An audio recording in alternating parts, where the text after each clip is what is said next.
یہ ہمارا lesson number 3 ہے. ابھی ہم نے دیکھنا ہے کہ ٹائپ آف کمپیوٹر گرافکس جو سیکنڈ آپشن ہے ہمارے لیسن نمبر 3 کی. کورس آؤٹ لائن اپنے سامنے رکھیں اور کچھ نوٹ کرنے کے لیے اپنے پاس ضرور رکھیں. لیسن نمبر 3 کے ان سارے کانسیپٹس کو اچھی طرح سے ذہن نشین کرنا بہت ضروری ہے، کیونکہ کسی بھی گرافک ڈیزائنر کے لیے اپنے کسی بھی پروجیکٹ پہ کام کرنا شروع کرنے سے پہلے یہ ڈیسائیڈ کرنا ہوتا ہے کہ اس نے آخر میں جو پروڈکٹ تیار کرنی ہے، اپنا ڈیزائن جو تیار کرنا ہے، وہ کس سمت میں جانا چاہیے، اس کی کیا ریکوائرمنٹ ہے، وہ کس پروجیکٹ کے لیے بنا رہا ہے، ویب کے لیے بنا رہا ہے، وہ پرنٹ کے لیے بنا رہا ہے. وہ ایون جیسے ہم دیکھتے ہیں کہ بڑی بڑی ہورڈنگس ہمیں روڈ سائڈ پہ نظر آتی ہیں، وہ اتنی بڑی ریزولوشن کے لیے اگر کوئی کام کر رہا ہے وہ شروع سے اس کو ڈٹرمن کرنی ہوتی ہیں. تو اس لیسن کو غور سے دیکھیں، اور اگر کوئی بھی اس میں کنفیوژن ہو تو ان نمبرز پہ آپ ہم سے رابطہ کر سکتے ہیں. لیکن یہ کہ ان چیزوں کو اچھی طرح سے ذہن نشین کرنے کی کوشش کریں. Types of computer graphics. پہلی قسم ہمارے پاس ویکٹر بیسڈ امیجز ہیں، دوسری قسم بٹ میپ یا ریسٹر امیجز ہیں، یہ ایک ہی قسم کے دو نام ہیں، اور تیسری قسم ہمارے پاس میٹا فائلز ہیں. تو میٹا فائل جو تیسری قسم ہے، اس کی یہ ڈیفینیشن ہے کہ انفیکٹ یہ ویکٹر اور بٹ میپ دونوں کے ملنے سے جو فائل بنتی ہے، جو اس ڈیزائن میں دونوں اپلیکیشن استعمال ہوتی ہیں ویکٹر اور بٹ میپ کی، اس کو ہم میٹا فائل کہتے ہیں. بیسکلی ویکٹر اور بٹ میپ کو ہم نے سمجھنا ہے کہ ویکٹر اور بٹ میپ کے اندر کیا فرق ہے. تو اس کو سمجھنے کے لیے پہلے ہم ایک ویکٹر بیسڈ گرافک ڈیزائننگ کی جو اپلیکیشن ہمارے پاس کورل ڈرا ہے اس کے ہم اوپر آ جاتے ہیں. آپ دیکھ رہے ہیں کہ کورل ڈرا X4 کے انٹرفیس کے اوپر ہم موجود ہیں. یہاں میں یہ بھی بتا دوں کہ Islamic academy of communication arts کی طرف سے کورل ڈرا 9 سے کورل ڈرا X4 تک کا ڈسٹینس لرننگ کا کورس جو ہے وہ لانچ ہو چکا ہے. آپ اگر ویکٹر بیسڈ گرافک ڈیزائننگ کی اپلیکیشن کو سیکھنا چاہتے ہیں تو اس کورس سے استفادہ کر سکتے ہیں. اور ایک اچھے گرافک ڈیزائنر کے لیے ویکٹر اور بٹ میپ دونوں اپلیکیشنز کے اوپر عبور ہونا جو ہے وہ انتہائی ضروری ہوتا ہے. اس کے لیے میں یہاں لیٹر آئی کو جو ہے وہ لکھتا ہوں. اس کی لسٹ کے اندر سے ہم جس بھی اس کے اوپر جائیں گے ہمیں یہاں سے وہ نظر آ جائے گا. سائز کا 100 کر لیا،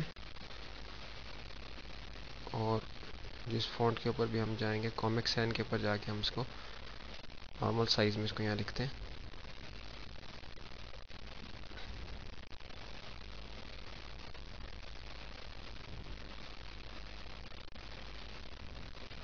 کلر اس کا ریڈ کر دیا. دیکھیے کہ لیٹر آئی ہمارے سامنے لکھا ہوا ہے، لیکن یہ ایک ویکٹر بیسڈ آئی ہے، یہ بٹ میپ بیسڈ آئی نہیں ہے. بٹ میپ بیسڈ آئی لکھنے کے لیے ہم اپنے فوٹو شاپ کے اوپر آتے ہیں. ایک نیا کینوس بنا کے ہم یہاں آئی لکھیں گے، اور اس کا بھی ہم فونٹ کامک سین فونٹ جو ہمارے پاس تھا اس کو ہم لکھ کے اس کا سائز بھی ہم 100 کر دیتے ہیں. 100 سائز یہ ہے آلریڈی ہے، اور اس کا بھی کلر ریڈ ہے. اب جو چیز ہم نے یہاں سمجھنی ہے وہ یہ ہے کہ ویکٹر اور بٹ میپ جو گرافک ڈیزائننگ کی اپلیکیشنز ہیں وہ کس طریقے سے امیجز کو فارم کرتی ہیں. اس کے لیے اپنے نوٹس کو بھی ضرور دیکھیں. گرافک ڈیزائننگ کے متعلق یہ جو لیسن نمبر 3 ہے ہمارا digital images and computer graphics کا لیسن ہے. اس میں آپ دیکھ رہے ہیں کہ ٹائپ آف کمپیوٹر گرافکس کی اندر ڈیفینیشن ویکٹر بیسڈ گرافکس کی لکھی ہوئی ہے کہ they are formed with geometric, they are commonly use in computer aided designs, جو ہم کیٹ ڈیزائن کے نام سے بھی کہلاتے ہیں، اور اینڈ ڈرائنگ سافٹ ویئرز میں بھی استعمال ہوتے ہیں. اب اس میں کس طریقے سے فارم کیا جاتا ہے امیج کو یا کسی گرافک کو، آپ دیکھیے کہ کورل ڈرا ویکٹر بیسڈ گرافک ڈیزائننگ کی اپلیکیشن ہے، اور فوٹو شاپ CS2 کا انٹرفیس ہمارے سامنے ہے، یہ bit map based graphic designing کی اپلیکیشن ہے. اب کورل میں جو ہم نے آئی لکھا ہے اس کو ہم زوم ان کرتے ہیں. اب دیکھیے کہ میں اس کو زوم کر رہا ہوں، اس کے کلیئرٹی کے اندر کوئی فرق نہیں پڑ رہا ہے، یہ بالکل ایک سالڈ آئی ہے. اب دیکھیے کہ آئی کا جو ڈاٹ تھا اس کو ہم نے زوم کیا ہے، اس کے ہم اتنا قریب آ گیا کہ اب صرف یہ ڈاٹ ہمارے سامنے ہے.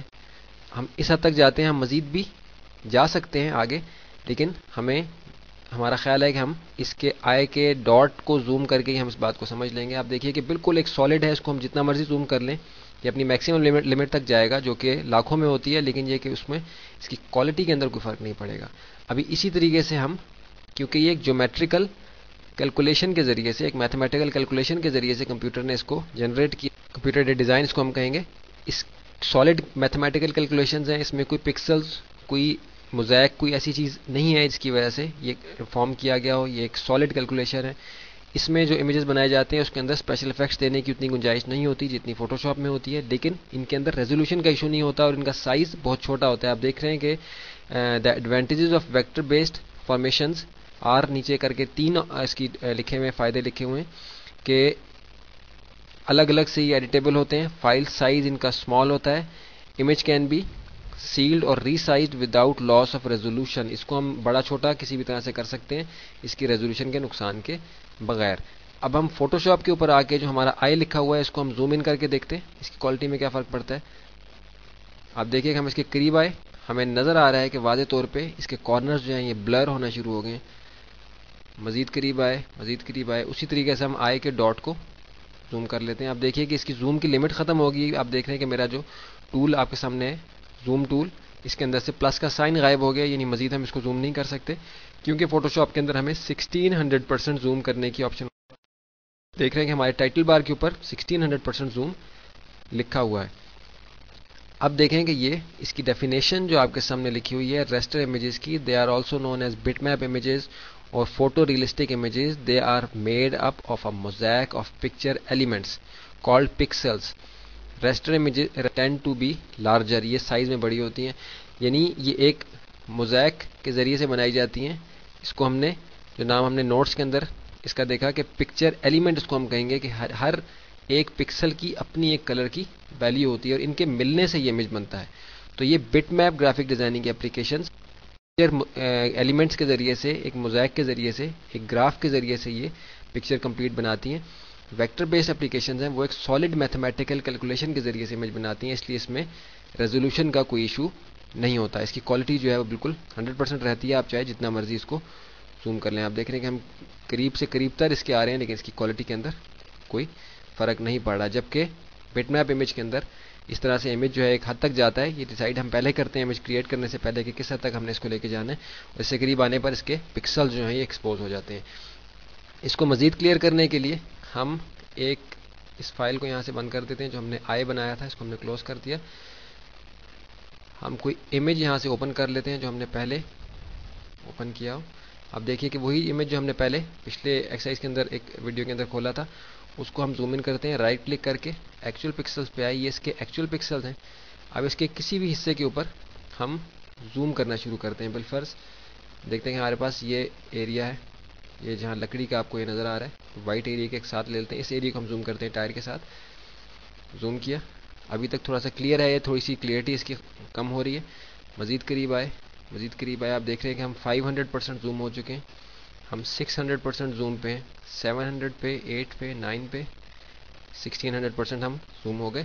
آپ دیکھ رہے ہیں کہ ہمیں اب کلیئر وہ پکسلز نظر آ رہے ہیں یا وہ پکچر ایلیمنٹس نظر آ رہے ہیں. ہر پکسل کی ایک اپنی کلر کی ویلیو ہے اور ان سب کے ملنے سے یہ امیج جو ہے ہمارے سامنے اسکرین پہ ڈسپلے ہو رہا ہے.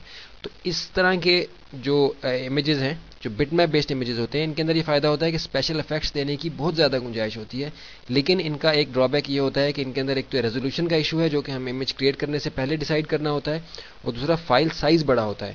لیکن یہ دونوں ٹائپس جو ہیں یہ اتنی امپورٹنٹ ہیں کہ ان میں سے کسی ایک کو چھوڑ کے ہم کام نہیں کر سکتے. کہ دونوں کو ان پہ پوری طرح سے عبور حاصل کرنا ضروری ہوتا ہے, کیونکہ ویکٹر بیسڈ اور bit map based images, bit map based جو گرافک ڈیزائننگ کی اپلیکیشنز ہیں یہ ساتھ ساتھ کام کرتی ہیں اور ایک اپلیکیشن دوسری کا کام نہیں کر سکتی.